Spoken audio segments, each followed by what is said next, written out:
Guys, what's up? Hi, welcome to my channel. My name is Opoyemi and welcome to Opoyemi's Corner. On this channel I make videos on medicine, lifestyle, personal development and all that good stuff. So today's video is long overdue, maybe not long overdue, but I guess it's due. And I just thought today I'll just come here to talk to you guys. As you guys can already see from the title, just talk about like what it's like working in internal medicine department.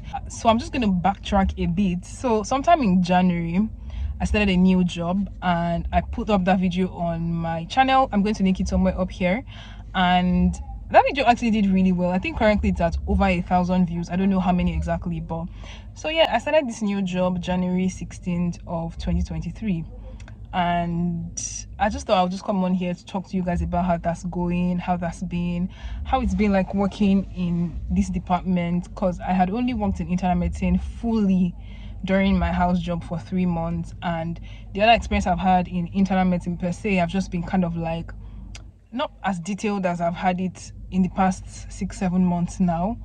So I just thought, yeah, I would just come on here and talk to you guys about all of that. Yeah, so we've talked about the fact that I started this job January 16th of 2023 and I work in internal medicine. Yeah, let me just start this way for context for those who might not really understand how things work in medicine. I've shared this a number of times in my previous videos that under medicine and surgery as a course or as a course or as a profession, there are several departments, right? And I would say that the major 4 ones are internal medicine, surgery, pediatrics, obstetrics and gynecology. So under these 4 there are still more sub-specialties, right? But that's kind of like the umbrella for specialties. So internal medicine has like so many under it, like respiratory, cardiology, dermatology, rheumatology, neurology, endocrinology, so gastroenterology, and on and on and on and on. So that's kind of like a brief summary or a brief introduction. So when I say that I'm working in internal medicine, you guys understand what I mean. So when I started internal medicine, I was in respiratory, pulmonology, chest. All 3 are the same thing. Those are just the various names we call it, for about 2 weeks. And after doing chest for about 2 weeks, then I did endocrinology and cardiology for I think another 2 weeks thereabouts. I did nephrology for like 1 week, just because I was new. I was like being moved around until they found a place to really like put me in. So eventually I was in cardiology. So I was in cardiology for February, March, April, right? So I did like 3 months in cardiology. Then in May, early May, like first week of May, I got moved. So in first week of May, I got moved to neurology. So I was in neurology for May, June, July. And then by end of July, I got moved again to chest or respiratory or pulmonology, whichever one you want to call it. They are all 3 the same names, right? So I've kind of like just rotated through all of that. So obviously I've been in those major 3 units, but I've still kind of like gotten experience in all of the units in medicine. Oh, sorry, I was in neurology / rheumatology. So because rheumatology, we don't have many inpatients per se, I was majorly covering rheumatology clinics alongside the consultant. So in summary, I was in cardiology first, then rheumatology / neurology, then now I am in respiratory unit. So that's kind of like the units I have rotated through since I started my new job. And so I'm just going to go into details to talk about kind of like what my job entails. So typically what we do is every day we do a ward round for patients that are on the ward, and then once every week we have a specialist clinic. So now that I'm in chest, I have clinics for chest unit every Thursday, and then we also have on-call days. On-call means that you're going to be the first person to receive any medical case that comes through the emergency or the A&E. So that's kind of like what my job entails. Normally I work 8 to 4, but on the days where I do on calls, I do 8 to 4 normal work, and then I do 4 to 8 for call, and then I do my normal 8 to 4. I hope that makes sense. I hope you guys get it. But so when you do on-call duties, right, that's the time where you get to see other cases beyond what you currently are managing in your unit. So for example, if a case comes in and it's a cardiology case, even if I'm not in cardiology, because I'm the one on call for internal medicine, I'm going to be the one to attend to the case. So that's how it really works. And so you get to see cases from every department. You see gastroenterology cases, neurology cases, cardiology cases, and on and on and on and on, right? So that's what it is. So I'm just talking to you guys in case you want to do like internal medicine for residency. I just want to have a bit of an idea of how things work, because I'm not doing residency, right? I don't have like primaries, which I've explained in a video I will link up here, what you need to get to be able to work as a resident doctor or to be able to do residency in Nigeria. So I do not have my primaries, but I'm still working in the capacity of a resident doctor because because we don't have as much resident doctors anymore in Nigeria. So many places are beginning to take in doctors even without primaries to still work in the capacity of a resident doctor. Does that make sense? I hope it does. So I typically I also do like presentations. We also do like morning reviews. We also just do things that resident doctors do. So it's kind of like an intense job. And I would say that over these past 6 months, it has really stretched me, guys. I'm not even going to lie.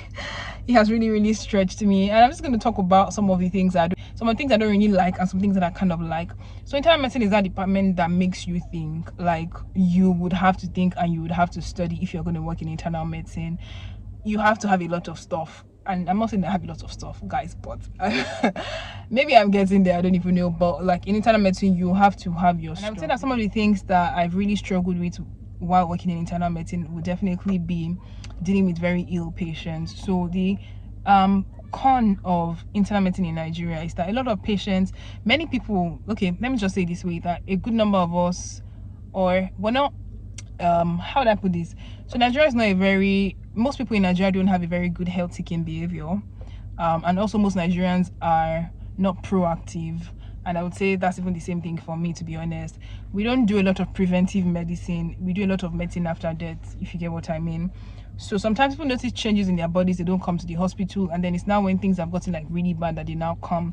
They would have gone everywhere else except coming to the hospital. They have gone to their chemists, gone to the nurses that live by the roadside, and done so many things before they now eventually come to the hospital. So a lot of times we get very ill patients, and it can be a bit tough, because I would say internal medicine also has the highest number of mortalities, just because, again, we have lots of ill patients, and that can be very difficult, because on one end you want to do your job, on the other end you can't just help but be empathetic or be sympathetic or just be affected by the fact that you're losing a patient, right? And it's just so sad. So we have that extreme of, you know, patients who do well and patients who don't do well, and it just can be a bit of a tough thing trying to deal with, and also trying to balance empathy and sympathy, because as a doctor you're expected to be empathetic, and then sometimes you cannot just help but be sympathetic, because you're just very emotional about the situation. You're very pained, you wish the situation was different. It's just a lot, to be honest, guys. It's just a lot sometimes, dealing with all of that. And guys, don't even get me started on internal medicine calls. Call duty in internal medicine is, wow, it's my last call, guys. I didn't get 1 minute of sleep. I was literally in the A&E from past 4 p.m. till past 6 or till 7 the next morning. We literally had patients back to back. Internal medicine department can be a lot. I'm not even joking. So if you're looking to do internal medicine, I feel like these are things that you need to know so that you can make a better informed decision. I don't know if work-life balance with internal medicine is exactly very possible, but again, I'm sure that we're all different and we all can cope with things in different ways. But that's kind of like what my experience has been like, just working. It's been a lot. Sometimes when I'm even eventually free, I just want to sleep in or just be on my phone and not go anywhere, because I've had a very long week. So I'm just like, yeah, this is the best way for me to just even relax right now. Sometimes you go to work, you think, oh, I have 4 patients, but when you get to work and they've admitted a patient for your unit already from the previous day call. So it can also be very unpredictable. You can't tell exactly how your day would go, or you can just randomly get a consult from like maybe surgery or O&G for it to come and review a patient.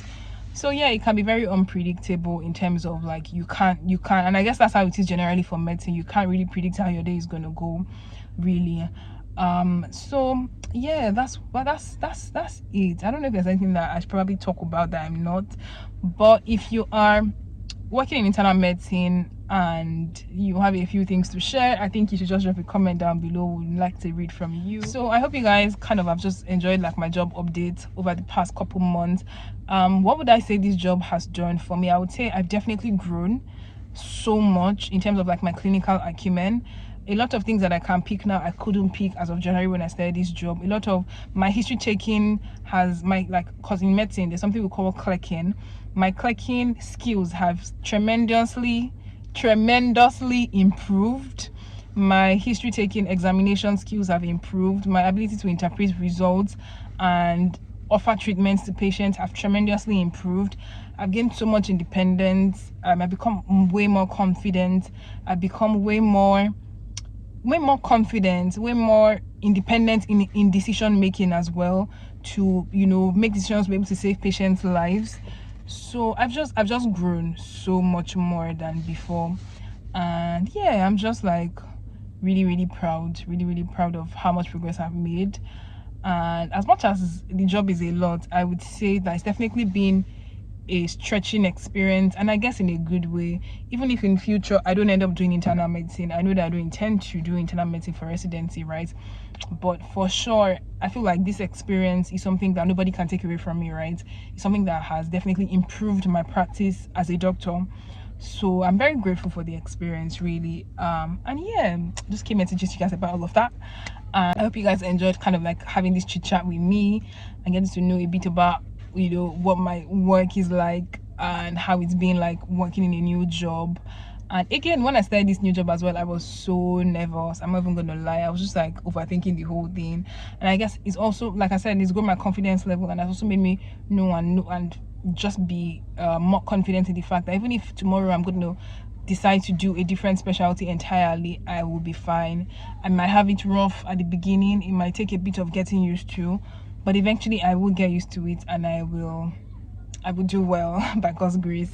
So yeah, thank you guys for watching today's video. Again, if you have anything to share, please leave a comment down below. It'd be nice to read from you. If you work in internal medicine, or, you know, if you've done your internship, what was your experience like in internal medicine? Of course, I know that internship experience is different from working as like a registrar or like a medical officer. It's entirely different. But yeah, let me hear from you guys, and thank you for watching. I will see you guys in my next video. Bye.